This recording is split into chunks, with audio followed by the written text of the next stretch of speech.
Hello everyone, welcome back to Navya's world. ఈరోజు నేను చాలా సింపుల్గా అయిపోయే ఎగ్ కర్రీని అయితే చూపించబోతున్నాను. ఎటువంటి మసాలాలు లేకుండా చిక్కటి గ్రేవీతో చాలా కమ్మగా ఉంటుందండి ఈ కర్రీ. ఎలా చేయాలో చూపించేస్తాను, చూసేయండి. ముందుగా ఎగ్స్ని అయితే బాయిల్ చేసుకోవాలి. నేను ఇక్కడ 4 ఎగ్స్ని అయితే తీసుకున్నాను. ఒక గిన్నెలో 4 ఎగ్స్ని తీసుకొని ఒక గ్లాస్ వాటర్ పోసుకొని ఒక 10 మినిట్స్ అయితే బాయిల్ చేసుకుందాము. 10 మినిట్స్ తర్వాత బాయిల్ చేసుకున్న ఎగ్స్ని పొట్టు ఒలుచుకొని పక్కన పెట్టుకోవాలి. అదే స్టవ్ మీద ఒక ప్యాన్ పెట్టుకొని ఒక స్పూన్ ఆయిల్ వేసుకుందాము. ఆయిల్ హీట్ అయిన తర్వాత 1/2 స్పూన్ పసుపు, 1/2 స్పూన్ సాల్ట్ని అయితే వేసుకుందాము. ఈ ఆయిల్లో ఎగ్స్ని అయితే ఫ్రై చేసుకుందాము. నేను ఇక్కడ కారం అయితే యూస్ చేయట్లేదండి. ఓన్లీ పసుపు, ఉప్పుని వేసి బ్రౌన్ కలర్ వచ్చేంత వరకు ఎగ్స్ని అయితే ఫ్రై చేసుకుంటున్నాను. ఫ్రై చేసుకున్న ఎగ్స్ని ఒక ప్లేట్లోకి తీసుకొని పక్కన పెట్టుకోవాలి. ఇప్పుడు అదే ప్యాన్లో ఒక 3 స్పూన్స్ ఆయిల్ని అయితే వేసుకుంటున్నాను.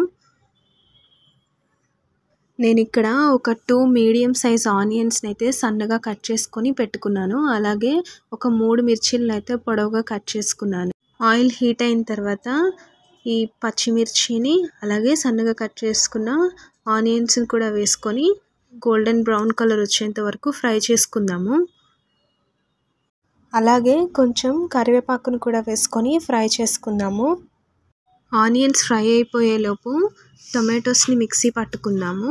నేను ఇక్కడ ఒక 4 మీడియం సైజ్ టొమాటోస్ని అయితే ఇట్లా ముక్కలుగా కట్ చేసుకొని మిక్సీలో వేసుకుంటున్నాను. ఆనియన్స్ ఫ్రై అయిన తర్వాత 1 స్పూన్ అల్లం వెల్లుల్లి పేస్ట్ని వేసుకొని ఫ్రై చేసుకోవాలి. అల్లం వెల్లుల్లి పేస్ట్ ఫ్రై అయిన తర్వాత మిక్సీ పట్టుకున్న టొమాటో పేస్ట్ని వేసుకొని మొత్తం అంతా ఒకసారి కలిపి మూత పెట్టుకొని ఒక 5 మినిట్స్ కుక్ చేసుకోవాలి. 5 మినిట్స్ తర్వాత మూత తీసి 1/2 స్పూన్ పసుపు, 1 స్పూన్ సాల్ట్ని వేసుకోవాలి. అలాగే 1 స్పూన్ కారం కూడా వేసుకోవాలి.